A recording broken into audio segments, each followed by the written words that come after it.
Finally going to do the video today that people have been asking me to do a couple months now about my roof rack since the whole disaster happened. I wanted to do this video just to share my personal story and experience, what I went through, the mistakes I made, and all the tips, tricks, things I learnt along the way. So hopefully I can help educate other people on this topic, because I really think it's a super important one.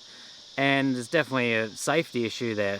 In no way, shape or form am I professional or qualified in this area. don't have any education or specific skills. I'm not an engineer. It's just my personal experience and opinion and things I've sort of picked up. Whole rooftop falling off now. We got fires coming towards us. If you watch all my videos and follow along what I do, then you definitely would have seen what happened to me already, but I'll quickly re-explain the incident. I was on a holiday to Fraser Island, a four-wheel driving camping holiday back in November, late last year. On my four-wheel drive, I had a Rhino flat rack platform mounted up there, and then on top of that I had the Drifter 1.2 Wildlands tent mounted, along with a Ironman awning. It was only our first day on the island, and when I was driving down the beach after a bit of exploring, I started noticing a little bit of a weird rattle coming from my roof. I thought, oh, I better pull over and investigate, have a look, as you do before anything happens. And we're only starting to slow down. We're taking this corner coming up off the beach, only doing 3 or 4 kilometers an hour. It was actually pouring rain at this time as well. And the next minute I just hear this almighty bang, and I don't know, for some reason in my head I just knew straight away what it was after I was hearing that bit of weird noise. I just hadn't pulled up sooner because it was pouring rain, and it's like, oh, we'll get up off the beach in the bush here. Anyways, the whole roof rack, rooftop tent, awning, everything slid off the entire car and landed next to me on the sand, upside down in the pouring rain on the first day of our holiday. As you can imagine, it was quite the stressful experience and a bit of a disaster. Definitely not what you want to happen to you when you're away on a week-long trip on the first day. Long story short, we just put it in the back of the ute. I had a tub on then, and transported around the island in the back of the ute and dumped it off at base camp of a morning, and then we just head out exploring during the day. Now, it was a failure with the roof rack. The roof rack is riveted into the roof. As I said, it's a Rhino rack. They rivet them in using, don't quote me on this, but I believe it's about 4.5 mil aluminium rivets. So they're pop rivets. They're just your basic pop rivets, but I'm not sure on the exact size, but they're only sort of a smallish medium size. And then they track mount it. It was track mounted using 7 of those rivets on either side of your roof, a total of 14 rivets. And basically those rivets just ripped up out of the car metal, and then the whole thing came off, which left me with holes in my roof, scratches in the roofs, quite a bit of damage up there. The first question I'll answer, which people have said, is, well, the installers must have done something wrong. It wasn't installed properly. I'm sure it wasn't meant to be installed using pop rivets. People have said various things. They were installing it according to Rhino's instructions. That is how they request it be installed. You can look up the instructions for the mounting of that roof rack. So they installed it exactly according to instructions, which they obviously have to do for legal, warranty, insurance reasons, all those different things. I filmed that whole video on my YouTube channel. I dropped that link down below. You can have a look at the installation of that if you want. We've worked out that, as far as we are aware, it was installed correctly based on watching back the video and seeing that it was all done according to Rhino's instructions. That leaves the question, well, what happened? What went wrong? Why did it do that? Why did it rip the pop rivets out of my roof? Pretty quickly, people started mentioning to me about about load ratings of your roof rack. You know, how much weight can you put up on your roof rack? I said, oh yeah, I was well within the limit. When I bought it, it said 100 kilos rated. Cool, 100 kilos I can put up there. I had the Drifter rooftop tent, 51 kilos, Ironman awning, talking about 6 to 8 kilos. So I'm coming in under 60 kilos, you know, maybe 57-ish, 58 kilos. Well within my 100 kilo load limit, right? All good. But then people started saying to me, wait, hang on, you actually have a off-road load rating as well.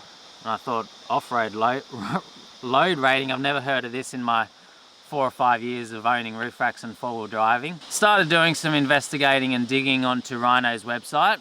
you know, just sort of went through Rhino because obviously I owned a Rhino roof rack. And then it turns out there's actually many different load ratings, which I'll take responsibility for not knowing. I really wish I had been told this when I was bought it, or it was made more clearer to me. That would have been unreal, but it wasn't. I'll take responsibility that I didn't research or investigate and find out all these different load ratings. But we'll jump on the Rhino website here now. I've got the laptop, and we'll run through the load ratings and how they work. That way I can teach people. Here we are on the Rhino website. Obviously I'm using the Rhino website because that was what I had, a Rhino Rack. They actually have a load rating calculator on there. It is a little bit hard to find, but if you just Google up load rating calculator, then it should pop up for you. So we scroll down here, up the top of the article, they got some stuff, a few different things here which I'll highlight. It says on-road refers to the load rating of a vehicle when it is traveling on a sealed road, meaning just a normal tarred road. Then you have a static rating. A static rating is when the vehicle is stationary, so how much weight you can have up there when the vehicle is stopped. That way, if you have a rooftop tent up there, you can serve a couple people up there and you stay within your limit. And then you have an off-road load rating, and this is what I was unaware of, and this is where the topic gets a little bit complicated and interesting. They have an off-road load rating, which is what your roof rack can handle when you are on a non-sealed road. So when you're hitting corrugations or bumps or various things off-road, which I find interesting because some of the streets that around my house are that bad, it's nearly like driving off-road down the main streets anyway. And then there's another important point here to know. It says it is important to remember that the on-road rating does not take into consideration the weight of the roof racks. According to our instructions, the on-road rating plus weight of the roof racks is called roof allowance, or I've actually seen it called your cargo allowance as well. If you buy an accessory or a holder, then you have to include that weight in the items as well. So you have to include everything that's up on your roof, including the weight of the roof rack. Alright, here we go. Let's use that calculator here. So scroll down, we'll select a Nissan Navara 2019 model, dual cab one next. Enter your specified vehicle roof loading in kilograms. 100 kilos is what my roof is rated to. Now keep in mind, that will change model to model. Mine is the ST, it has no roof rails. For example, the STX model in the Navara D23s, it has roof rails. They have a lower rating. I'm fairly sure they are only rated to 57 kilos. So you really have to look up specific to your vehicle and your model what the load rating is of your roof. That's very important. You have to understand the manufacturer has a load rating for your vehicle, for what the structure can handle up there, as well as safety when it comes to stability tests, rolling, various things like that. Please select your Rhino system. There's quite a few here, but I can find mine in amongst them all. So we got mine's the Pioneer platform with legs. There it is there, it's the bigger one. We go calculate. Okay, now I've got a few numbers here. It can be a little bit confusing, so I'll try and run you through them as best I can. We've got an on-road load rating, which is just 100 kilos. That's what I typed in. I didn't really need that to calculate that for me. Then it's saying my roof rack is 23 kilos. Then it's saying on-road, 77 kilos mine can handle. You've got 100 kilos minus the 23. 77 kilos you can handle up there on road. But it says, special note, off-road load rating can be calculated by using the formula provided in your Rhino Rack fitting instructions, which I don't actually have, but that's alright. I found on the website here. This is a bit painful to find, but I did find it. Go here to load ratings explain, and once again it has here your static, your on-road, your off-road, your cargo ratings. There's a lot of different terms here, which is where it gets very confusing.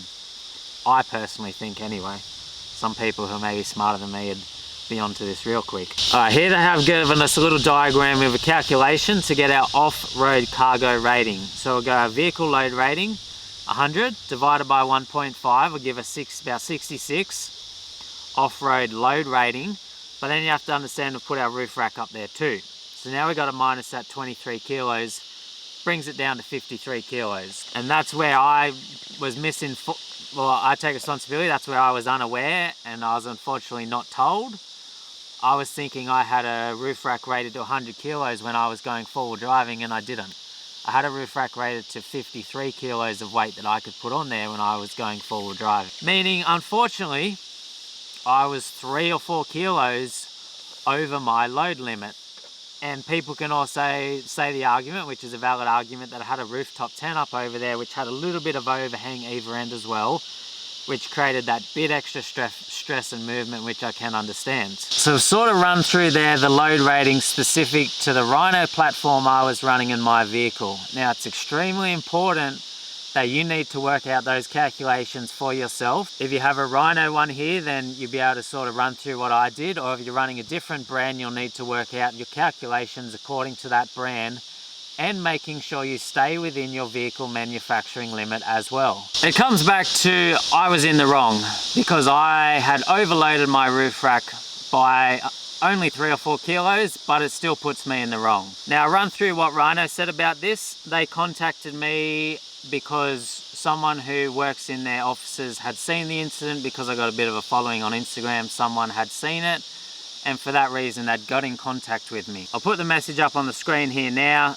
It's basically just saying that I was overloaded, very dangerous. They take no liability, no responsibility or anything whatsoever for what happened. They said they would offer to replace the mounting system at no charge, which I sort of mistook. That was once again my mistake. I mistook for the fact that they would replace the whole system because my platform was damaged. It was torn, scratched, ripped from the fall off the roof.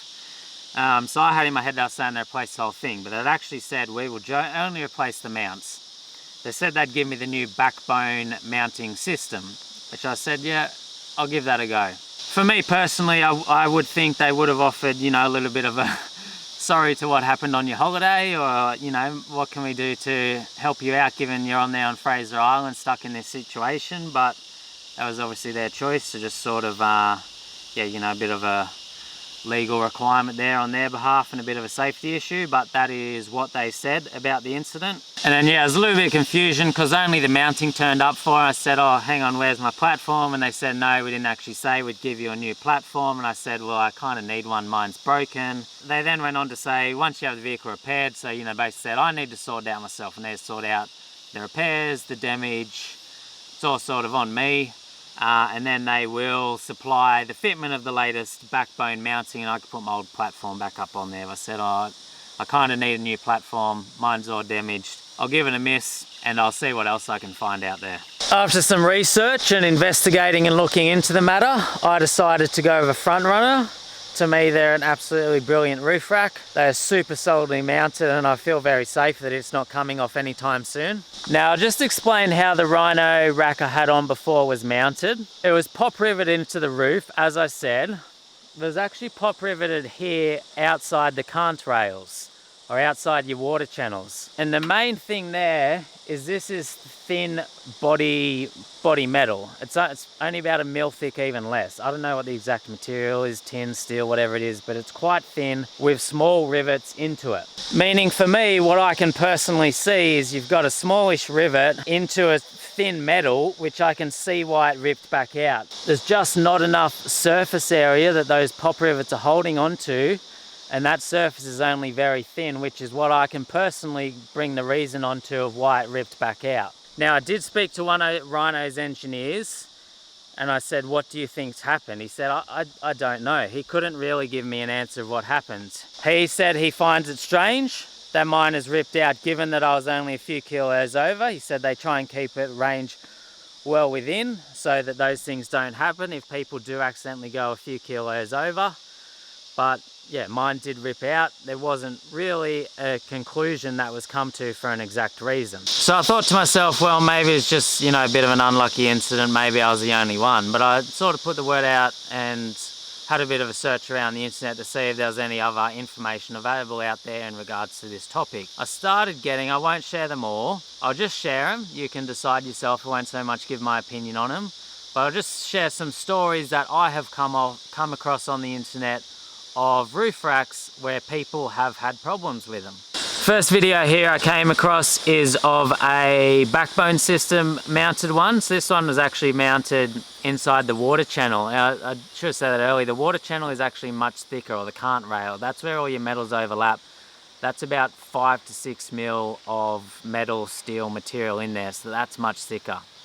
But here's one here where you can see, this is a bit of a story here, his came loose. I think this one was on Fraser Island as well. And then this is what he had to say about the incident. He said he went onto the island at low tide, ran up in a smooth as sand, smoother than the freeway, top camp and unloaded roof. The rivets broke in the middle of my trip with nothing on the roof. Now he said because he had a photo on his Instagram of it loaded for that trip earlier, which contained 3 jerry cans, Max Trax awning and 3 fishing rods.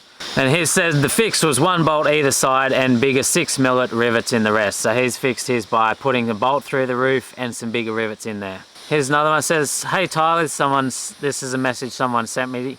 Said, hey Tyler, I have a Rhino platform on a Ford Everest which literally blew off as I passed a truck coming from the opposite direction on the highway.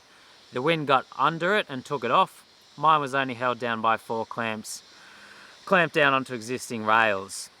So that was maybe, that's what I said before, maybe that was one that was mounted on the rails. That's actually been blown up and lifted off the rails. And I actually came across another one. I've got quite a few stories. I won't share them, I'll just share a few just so we can sort of get a bit of an idea of what's happening. Here's another one. It says, how good is it when the wind pressure from the road train out west rips the pop rivets clean out at 110. Here's another story of someone's that was blown off as well. Seem to get hearing a few stories of these blown off. So I saw this one and I said, hey, is this a Rhino Rack? And I asked what happened. I said, no, this is actually Yakima, is it? Yakima. Just setting up, finished pegging everything down, one decent gust of wind lifted it up. Thought it would just snap the awning, which it did, but took the rack with it somehow as well. And then I said, do you know how it's mounted? And they said pop rivets. So a lot of these cases do seem to be coming from what I can see here, is awnings that are mounted using the pop rivet method. Here's another picture here. I came across, spoke to this guy. So he had a awning, looks like, is it 3 or 4 Max Tracks up there? 3 or 4 recovery tracks and his spare wheel. And it came off his roof while he was forward driving. So he said that was a pop riveted Rhino one as well. So it literally slid back off his whole roof and fell into his tub there.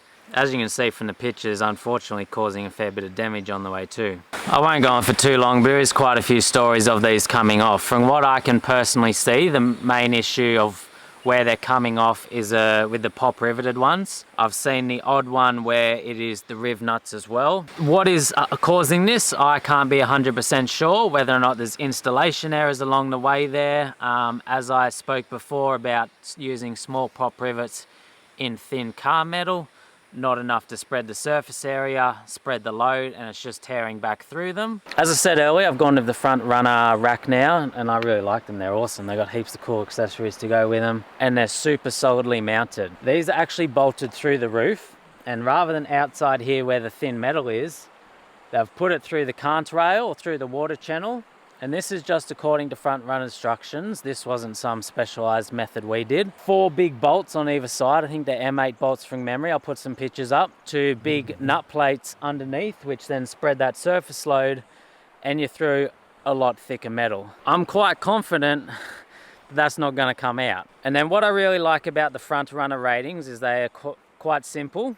You have a static rating, a stationary vehicle, which is 300 kilos for this model of rack, which means as it's parked here, I can safely put 300 kilos on there. You just have to make sure that is within Nissan's manufacturing load limits. I can't actually find the static rating, but from memory, it's around the 250 mark, then you'd have to minus your platform. So you still got to make sure you do the right things. And then the rating for this driving anywhere, there's no on-road or off-road rating. It is just a one simple rating of 150 kilos for this rack. Rated to 150 kilos off-road, meaning I'm thinking, well, you know, they're quite strong, they're quite well mounted. But I do still have to stick within Nissan's manufacturing rating. So I still have to do okay, I can only do 100 kilos minus the weight of this, which is around that 23 again.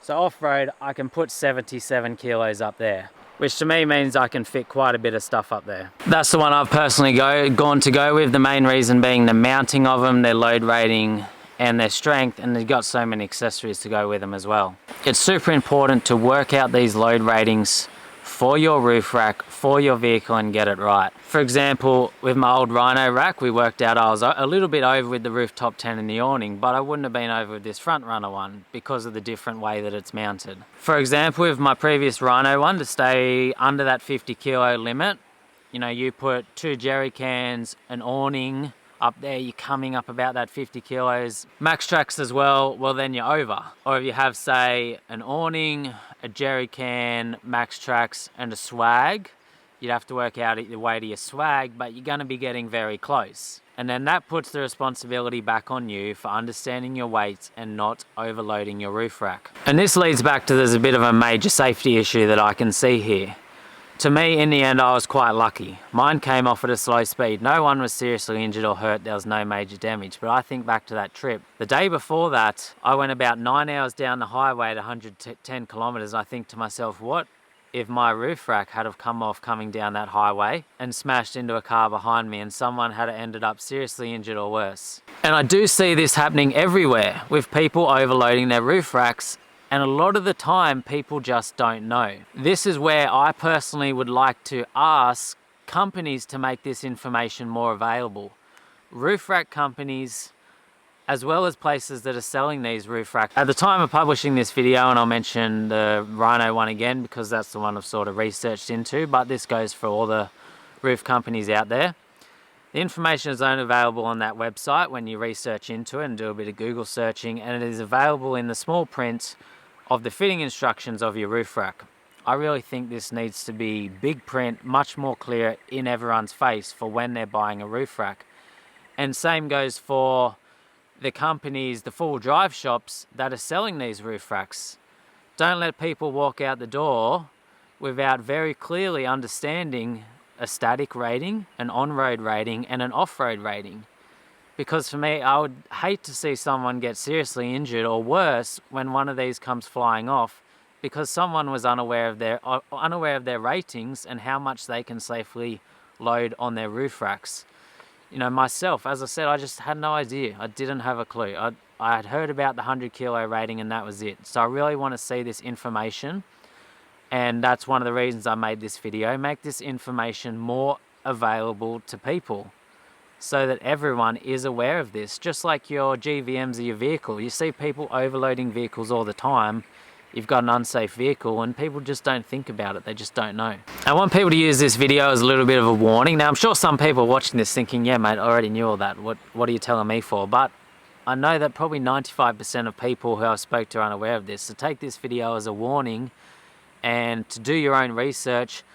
Look into your roof rack, how it's mounted, sort of how strongly it's mounted. Different methods have different strengths. For me personally, I've gone with the bolts through the roof. In my opinion, they're the strongest for what I'm doing, and I can feel safe and confident that my roof rack isn't going to come off and, you know, at the minimal wreck a trip, or at the worst, you know, seriously injure someone or worse. Look into how your roof rack is mounted. You really need to keep a close eye on these. I think they say to check them every few thousand kilometers. Go around, check all your rivets or your nuts or your bolts, check it all, check how it's mounted, and know your load ratings and stay within them.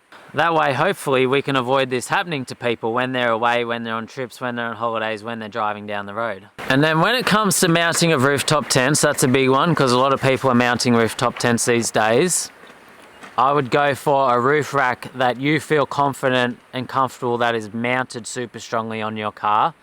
So for me personally, I would now feel confident with mine bolted through my roof and I know I'm within that load rating. Or there are plenty of options as well. If you have a wagon, that's better because the load is more evenly distributed across the length of your entire roof and roof rack. Then for example, if you have a ute, I now have mine up on the canopy. The canopy has a super high rating. It's bolted up there through the aluminium, which is much stronger than car metal. I know it's safe, secure, strong up there. Or if you have a ute, a lot of people are putting them in the back of their utes. In the tub mounts, I know one of my mates has one. His tub mount has a 300 kilo rating. It's a nice big steel one. You know it's not going anywhere. And then if you're only mounting a rooftop tent on your roof, it's best to go with bars rather than a platform, some strongly mounted bars, because the platform is only extra weight and you're not using it anyway, so it's only just bringing you closer and closer to being illegal. There's a few other points here to remember. With mine being bolted in, the headliner actually had to get pulled out to get those bolts and those plates through there, so it's an extra few hours work, which is going to cost more money to the person who has to pay for it being installed. For me personally, that's well and truly worth it to know that you've got a roof rack up there that's super safe, super sound, well mounted. And it still doesn't mean you can just now put whatever you want up on there and it's all going to be good, because if you go over your vehicle manufacturing limit, you're going to start seeing potential stresses elsewhere. When you're mounting these roof racks with just pop rivets or riv nuts through the top of the roof, it's obviously easier for the installer and less time consuming, less money. That's just going to have to be a personal choice. I've told you what my personal choice is for that matter. I think it's important to get a professional to do as well, who can really get the installation right and knows what they're doing, especially when it comes to things like pulling your headliner or your hood liner out, because especially in modern vehicles, you've got wiring looms up there, you've got curtain airbags up there. You really need to make sure it gets done right. If you've seen this video and you're concerned about how your roof rack is mounted, I don't want to tell people what they should do, because I don't want to take responsibility for that. It's best, if you're worried, to maybe talk to someone who is a professional in that area, who can give you some advice on whether they think yours is soundly mounted or whether there may be a way that it can be strengthened slightly. I have heard of people adding in a bolt for it to go through the roof, or adding in some extra riv nuts. That's just something you're going to have to consider and work out there yourself. I don't want to be responsible for that. The other thing I didn't cover was how mine was fixed once I actually had the holes and tears in the roof. I claimed it through insurance, and they basically welded up all the holes and repainted the roof, so it's all nice and good back up there now. There was some damage down the side. It clipped the mirror on the way down, did a little bit of damage on the door, so that was all fixed up. So did it through insurance, because it ended up being about $4,000 worth or something. Then I was able to remount the front runner one up there, which I feel pretty confident in the way that's mounted. I've seen a few comments going around, why even put a roof rack up on a four-wheel drive? You know, who would want to drill and bolt and pop rivet and everything through their roof? Well, that's unrealistic for a lot of people. A lot of people would want to put their swags, their awning, various gear up there. I think you can do it safely. You just need to be really cautious about the mountings of yours, how you're using it, your load ratings, all those different things. Alright, I think I've covered most of the points there. I'm sure I've missed a few things. I've just sort of tried to cover the main points. Obviously, there's a whole lot of information around this. A little bit of a serious video today. My main intention was to just share my personal experience and opinion, what I've learnt along the way, try and educate people and stop this happening to other people as well, because I'd hate to see it happen. I hate to see people's holidays ruined. Hate to see someone seriously injured or hurt. And remember to use this video as just a little bit of a kickstart for you to do a full check over of your roof rack, see how it's all going, check the mounting of yours, what you're comfortable with, what you feel is the strongest, best way to mount it. After speaking with professionals in the area and working out all your different load limits for your roof rack and what you can safely put up there, because I see a lot of people going well over and they don't realize how much the weight rating gets brought down in particular brands when you are going off-roading. So it's just important to be aware of that information. Keep in mind, I'm in no way or shape or form a professional, or what do you say, professional, or keep in mind, in no way, shape or form am I a professional on the topic, or what do you say, have any education. With mine being bolted through the headline, I had to get pulled out to get those bolts. Well, there's a few other points here to remember, especially when it comes to things like pulling your head. A few people say, why even put a four-wheel drive on a roof rack? There's no way I'd put one up there. And working out all your different